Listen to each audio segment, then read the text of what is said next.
स्वागत है आपका दुनिया के उस इकलौते शहर में जहां हवा की गुणवत्ता AQI को प्रदूषण का मानक नहीं बल्कि बुखार नापने वाला थर्मामीटर समझा जाता है। जी हां, आपने सही सुना। हम उस दौर में जी रहे हैं जहां सांस लेना सिगरेट पीने से भी ज्यादा हानिकारक हो चुका है, लेकिन सिस्टम कह रहा है मौसम का मजा लीजिए। आप भी मौसम का मजा लीजिए। प्यारे साथियों नमस्कार। विश्व स्वास्थ्य संगठन WHO कहता है कि हवा में PM 2.5 का स्तर औसतन 15 माइक्रोग्राम 24 घंटे से ज्यादा नहीं होना चाहिए। अगर AQI 50 के ऊपर जाए तो यह खतरा है और 300 के पार जाए तो यह हेल्थ इमरजेंसी है। लेकिन दिल्ली और NCR में यहाँ 300 से 400 AQI को अब नॉर्मल माना जाता है और जब मीटर 500 या 800 पार करता है तब एयर प्यूरिफायर लगाकर कमरों में बैठे सिस्टम की नींद टूटती है। और नींद टूटते ही फैसले क्या होते हैं? दफ्तरों में 50% वर्क फ्रॉम होम कर दो, मतलब बाकी के 50% लोगों के पास क्या लोहे के फेफड़े हैं। तंदूर बंद कर दो, होटलों में रोटी नहीं बनेगी। मानो दिल्ली का सारा प्रदूषण तंदूरी चिकन और नान सेकने से हो रहा है। स्कूलों में ताला लगाकर बच्चों के भविष्य से खिलवाड़ करो। पेट्रोल पंप पर बिना PUC के तेल नहीं मिलेगा। ये सुनने में अच्छे लगते हैं, लेकिन जमीनी हकीकत यह है कि सड़कों पर लाखों गाड़ियां अब भी जहर उगल रही हैं। दिल्ली प्रदूषण को गहराई से समझने के लिए कहानी को थोड़ा पीछे ले चलते हैं ताकि हम समझ सकें कि हम यहाँ पहुंचे कैसे।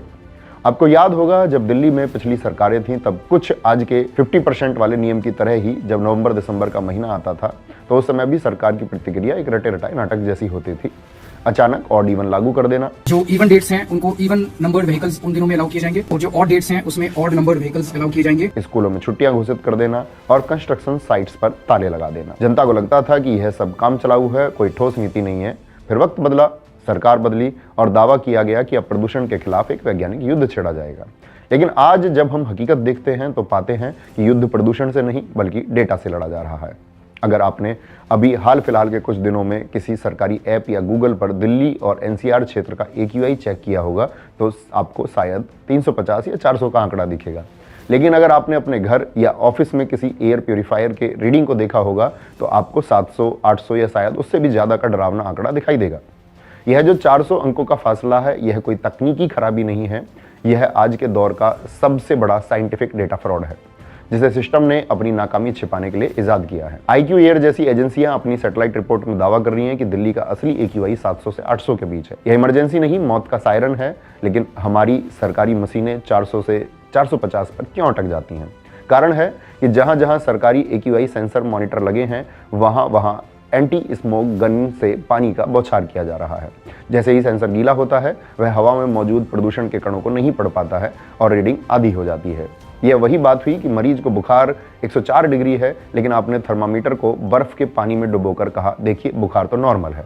जहां दिल्ली की हवा में सांस लेना एक दिन में 25 से 30 सिगरेट पीने के बराबर हो चुका है, वहीं दिल्ली की मुख्यमंत्री मोहतरमा कहती हैं IQ, AIQ, AQI। IQ जो हमारा AIQ है एक ऐसा टेम्परेचर है जो किसी भी इंस्ट्रूमेंट से पता चल सकता है। और AQI एक ऐसा आपका टेम्परेचर है आपको जो किसी भी इंस्ट्रूमेंट से पता चलता है। इनका पर्यावरण ज्ञान सुनकर नासा के वैज्ञानिक भी सिर पीट लें। पर्यावरण पर इनका यह ज्ञान शायद आने वाले कई दशकों तक केस स्टडी की तरह पढ़ाया जाएगा कि नेताओं को क्या नहीं बोलना चाहिए। सोचिए, जिस शहर में लाखों लोग जहरीली हवा में सांस ले रहे हों, बच्चे नेबुलाइजर पर हों, वहां की मुख्यमंत्री को यह फर्क नहीं पता कि AQI प्रदूषण का सूचकांक है, तापमान का नहीं। पर उनकी जानकारी यही नहीं रुकती। दिल्ली, जिसका क्षेत्रफल लगभग 1483 वर्ग किलोमीटर है, उसे वो किलोमीटर में नाप रही हैं। 1483 किलोमीटर की ये दिल्ली जो है। जब नीति निर्माता क्षेत्रफल और लंबाई का फर्क ना समझे, जब वो कहे कि हॉटस्पॉट का मतलब गर्म जगह होता है इसीलिए हम वहां पानी छिड़क रहे हैं, हॉटस्पॉट पे तो करेंगे आप, कोई मॉनिटर पे करके AQI डाउन होता है क्या? तो समझ जाइए कि नीतियां विज्ञान की कसौटी पर नहीं बल्कि अज्ञानता से बन रही हैं। क्योंकि मुख्यमंत्री साहिबा फाइलों को नहीं पढ़ती हैं, बस उस पर अंगूठा लगाती हैं। मुझे नहीं पता, जहाँ फाइल पे कहता है अंगूठा लगा दो, मैं वहीं लगाऊंगा। जब शासक ही अनपढ़ हो तो जनता की जान खतरे में पड़नी तय है। साथियों, टीवी और मोबाइल पर आप रोज सुनते हैं कि PM 2.5 बढ़ गया है, लेकिन क्या आपने कभी सोचा है कि आखिर ये PM 2.5 भला क्या है? मैं आपको आसान भाषा में समझाता हूँ ताकि आप इस खतरे को बारीकी से समझ सकें।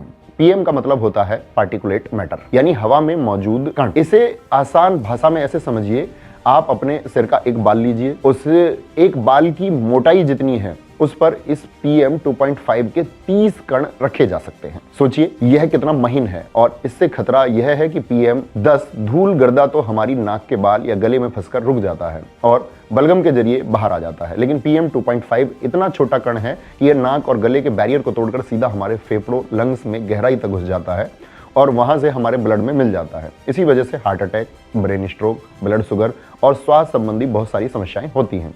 विश्व स्वास्थ्य संगठन WHO ने विज्ञान के आधार पर तय किया कि एक इंसान का शरीर 24 घंटे में हवा के 1 घन मीटर आयतन में अधिकतम 15 माइक्रोग्राम वजन तक के ही कण झेल सकता है। अगर मात्रा 15 से ऊपर जाती है तो शरीर का नेचुरल फिल्टर सिस्टम फेल होने लगता है। पर दिल्ली और NCR के क्षेत्रों में यह अक्सर 300 से 400 माइक्रोग्राम होता है, यानी तय सीमा से 20 से 25 गुना ज्यादा। यह प्रदूषण नहीं है, स्लो पॉइजन, धीमा जहर है। अब जरा इस जहरीले गैस के गुब्बार की कीमत भी जान लीजिए। Green peas south east Asia की रिपोर्ट बताती है कि साल 2020 में जब हम कोरोना से लड़ रहे थे, तब दिल्ली में 54,000 लोगों की मौत चुपचाप वायु प्रदूषण से हो गई थी। अगस्त 2024 में जारी हुई यूनिवर्सिटी ऑफ शिकागो AQLI की एक और रिपोर्ट कहती है कि प्रदूषण के मौजूदा स्तर के कारण दिल्ली और NCR क्षेत्र का हर नागरिक अपनी जिंदगी के औसतन 11.9 साल यानी लगभग 12 साल खो रहा है। अगर हवा साफ होती तो हम और आप 12 साल ज्यादा जीते।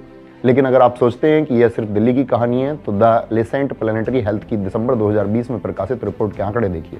यह रिपोर्ट कहती है कि भारत में हर साल 16 से 17 लाख लोगों की मौत जहरीली हवा के कारण हो रही है। खतरा कितना बढ़ चुका है, इसका अंदाजा आप 19 मार्च 2024 को जारी IQ एयर की रिपोर्ट से लगा सकते हैं। इस रिपोर्ट में एक कड़वा सच दुनिया के सामने रखा है। साल 2018 से 2023 तक अगर 2022 छोड़ दें, जिसमें दिल्ली दूसरे नंबर पर रही है, तो दिल्ली 134 देशों में से 5वीं बार दुनिया की सबसे प्रदूषित राजधानी, मोस्ट पॉल्यूटेड कैपिटल बनी है। इस रिपोर्ट में दुनिया भर के 7,812 शहरों का भी विश्लेषण किया गया और उसमें दुनिया का सबसे प्रदूषित शहर बिहार का बेगूसराय है। शर्म की बात यह है कि दुनिया के टॉप 100 सबसे जहरीले शहरों में 83 शहर भारत के हैं। बात सिर्फ जान की नहीं है, हमारी जेब की भी है। द लेसेंट की 2021 की रिपोर्ट के मुताबिक वायु प्रदूषण के कारण भारत को एक साल में करीब $36.8 बिलियन यानी कि लगभग 2,70,000 करोड़ रुपए का नुकसान उठाना पड़ा। राज्यों की बात करें तो उत्तर प्रदेश को अपनी GDP का 2.2% नुकसान हुआ।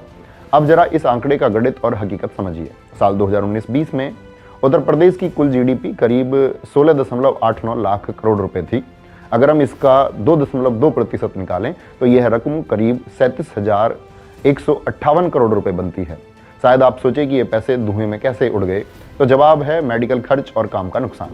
यानी 37,000 करोड़ रुपए वो पैसा है जो यूपी के लोगों ने अस्पतालों के बिल भरने में, महंगी दवाइयां खरीदने में और बीमारी के कारण दफ्तर से छुट्टी लेने में गवाया। जब घर का कमाने वाला अस्थमा या हार्ट स्ट्रोक का शिकार होकर बिस्तर पर पड़ता है तो सिर्फ उसकी सैलरी नहीं कटती, देश की GDP भी गिरती है। दिल्ली में तो हवा में जहर है ही, उत्तर प्रदेश भी इस दौड़ में पीछे नहीं है, क्योंकि यूपी के गाजियाबाद, नोएडा, कानपुर और लखनऊ जैसे शहर प्रदूषण के हॉट स्पॉट बन चुके हैं। वजह साफ है, अंधाधुंध निर्माण और धूल। यूपी में जिस रफ्तार से एक्सप्रेसवे और बिल्डिंगें बन रही हैं, उसके लिए लाखों पेड़ काटे गए, लेकिन धूल रोकने के इंतजाम नदारद है। एक तरफ ईंट भट्टों का धुआं है तो दूसरी तरफ पुरानी डीजल गाड़ियां और जनरेटर सेट हैं जो 24 घंटे जहर उगल रहे हैं। हम विकास तो कर रहे हैं, लेकिन अपने फेफड़ों की कीमत पर। यह डेटा दिखाते हैं कि प्रदूषण सिर्फ दिल्ली की समस्या नहीं है, बल्कि यूपी और बिहार जैसे राज्य तो साइलेंट किलर का सामना कर रहे हैं, जिनकी चर्चा बहुत कम होती है। प्रदूषित हवा अब सिर्फ बुजुर्गों की बीमारी नहीं है। सर गंगाराम और एम्स जैसे अस्पतालों के डॉक्टर्स बता रहे हैं कि दिल्ली के बच्चों के फेफड़े हिमाचल या मैसूर जैसे साफ शहरों के बच्चों के मुकाबले 30% छोटे और कमजोर हो गए हैं। 5 साल के बच्चे जिन्होंने कभी सिगरेट को हाथ नहीं लगाया, उनके फेफड़े चैन स्मोकर जैसे काले पड़ रहे हैं। हम एक ऐसी पीढ़ी तैयार कर रहे हैं जो शायद कभी खुलकर दौड़ ही ना पाए। इस प्रदूषण का असर सिर्फ हमारी सेहत पर नहीं, बल्कि हमारी विरासत और ऐतिहासिक इमारतों पर भी पड़ रहा है। दिल्ली की पहचान Lal Qila, Akshardham, India Gate, Lotus Temple, इन सब की चमक भी फीकी पड़ रही है, क्योंकि प्रदूषित हवा में मौजूद सल्फर और नाइट्रोजन जब नमी से मिलते हैं तो वो पत्थरों पर तेजाब की तरह जम जाते हैं, जिस वजह से ऐसी इमारतों के पत्थर गलने लगते हैं। वैज्ञानिक इसे ब्लैक क्रस्ट कहते हैं, यानी कि पत्थरों का कैंसर। जैसे इंसान के फेफड़े काले हो रहे हैं, वैसे ही दिल्ली के ऐतिहासिक इमारतों के पत्थर भी काले पड़ रहे हैं। अंतर्राष्ट्रीय स्तर पर विदेशी मीडिया, चाहे वो न्यूयॉर्क टाइम्स हो या BBC, दिल्ली को एपोकैलिप्स सिटी, महाप्रलय का शहर कह रहा है। विदेशी दूतावासों के अधिकारी दिल्ली पोस्टिंग को सजा मानते हैं और यहां काम करने के लिए हार्डशिप अलाउंस मांगते हैं। विदेशी पर्यटक अब सर्दियों में भारत आने से कतराने लगे हैं। यह हमारी ग्लोबल इमेज पर एक कालिक है जिसे साफ करना आसान नहीं होगा।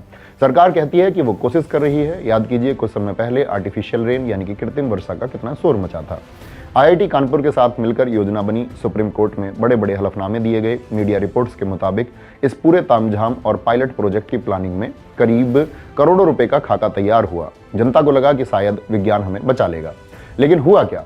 प्लेन उड़े, बादलों में 2-2 बार छिड़काव किया गया, लेकिन बारिश की एक बूंद भी जमीन पर नहीं गिरी। करोड़ों रुपए और सारी उम्मीदें धुएं में उड़ गईं, लेकिन सरकार जमीन पर पानी छिड़ककर सेंसर को धोखा देने में सफल रही, भले ही आसमान से बारिश कराने में पूरी तरह फेल हो गई। इसके अलावा सरकार के पास वही पुराने उपाय हैं, ग्रैब 4 लागू करना, यानी कि होटलों में तंदूर बंद कर दो, दफ्तरों में 50% वर्क फ्रॉम होम कर दो। सुनने में ये बड़े अच्छे कदम लगते हैं, लेकिन इनका असर कितना है? दिल्ली में 1 करोड़ से ज़्यादा रजिस्टर्ड गाड़ियां हैं। जब आप 50% लोगों को घर बिठा देते हैं, तो क्या 50% लोग अपनी गाड़ियों से घंटों जाम में नहीं फंसते हैं? या उनकी गाड़ियां जब सड़कों पर चलती हैं तो पॉल्यूशन नहीं होता? जब तक पब्लिक ट्रांसपोर्ट वर्ल्ड क्लास नहीं होगा, तब तक ऐसे नियम कानूनों का कोई मतलब नहीं निकलेगा। हमें चीन के बीजिंग मॉडल से सीखना चाहिए। 2013 में बीजिंग का हाल दिल्ली जैसा ही था, लेकिन उन्होंने तंदूर बंद नहीं किए, उन्होंने अपनी औद्योगिक नीति बदल दी। उन्होंने शहर के आसपास के सारे कोयला पावर प्लांट्स बंद कर दिए, लाखों पुरानी गाड़ियां स्क्रैप की, स्टील प्लांट्स को शहर से सैकड़ों किलोमीटर दूर भेज दिया और ग्रीन एनर्जी को बढ़ावा दिया। वहां इच्छा शक्ति थी, इसीलिए आज बीजिंग का आसमान नीला है। हमारे यहाँ इच्छा शक्ति की जगह सिर्फ मीटिंग्स और प्रेस कॉन्फ्रेंस हैं। लेकिन दोस्तों, इस पूरी कहानी का अंत सिर्फ सरकार को कोसने से नहीं होगा। यह सच है कि सिस्टम फेल हुआ है, मुख्यमंत्री के बयान बेतुके हैं और आंकड़े फर्जी हैं। लेकिन एक कड़वा सच यह भी है कि इस धुएं में थोड़ी हिस्सेदारी हमारी भी है। जब हम रेड लाइट पर गाड़ी का इंजन बंद नहीं करते हैं, जब हम पास की दुकान जाने के लिए भी कार निकालते हैं, या जब हम सर्दियों में कचरा जलाते हैं, तो हम भी उस जहर को और गाढ़ा करते हैं। सरकार पब्लिक ट्रांसपोर्ट नहीं दे पाई, यह उनकी विफलता है, लेकिन उपलब्ध संसाधनों का सही इस्तेमाल करना हमारी जिम्मेदारी है। निष्कर्ष यही है कि दिल्ली की हवा किसी एक पार्टी की समस्या नहीं है, बल्कि एक सिस्टम की सड़न है। जवाबदेही आज की सत्ताधारी सरकार की बनती है, क्योंकि वादे उन्होंने ही किए थे। सवाल यह है कि क्या हम हर साल नवंबर दिसंबर में सिर्फ मास्क और एयर प्यूरीफायर की सेल्स बढ़ाते रहेंगे, या कभी हम अपनी सरकार से यह मांग करेंगे कि हमें फ्री बिजली या फ्री पानी से पहले साफ हवा चाहिए? क्योंकि अगर सांसें ही नहीं रहेंगी तो बाकी सुविधाओं का भोग कौन करेगा? उम्मीद है आपको मेरी बातें समझ आई होंगी। जय हिंद, जय मां सरस्वती।